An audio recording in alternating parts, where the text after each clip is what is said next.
ছেলে মিলে বুঝে নেব। আপনি পারলে 66 জন নিয়ে আমার মোকাবেলা করবেন। আপনি হয় প্রত্যাহার করুন এই কথা, তা না হলে আপনি কত বড় হিন্দু হয়েছেন, আর আমরাও মুসলমান, কারো কাছে কোনোদিন আত্মসমর্পণ করেন। 1446 বছর আগে আমাদের শেষ নবী মোহাম্মদ মুস্তাফা সাল্লাল্লাহু আলাইহি সাল্লাম জিহাদ কাকে বলে, বদরের যুদ্ধে 3000 লোক নিয়ে 13,000 লোকের মোকাবেলা করে এই ইসলামকে প্রতিষ্ঠিত করেছে বিশ্বের দরবারে।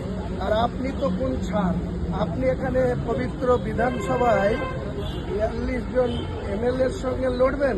আপনাকে চ্যালেঞ্জ দেওয়া থাকলো 72 ঘন্টার মধ্যে যদি আপনি এই বক্তব্য প্রত্যাহার না করেন এবং মুসলিম এমএলএদের কাছে ক্ষমা না চান, তাহলে আপনার সঙ্গে আমি হুমায়ুন কবির নেতৃত্ব দিয়ে বোঝাপড়া করব। দেখি আপনি কতটা কেন্দ্রীয় ফোর্স নিয়ে আমাদের মোকাবেলা করতে পারেন। বুঝে নেবোটা কি?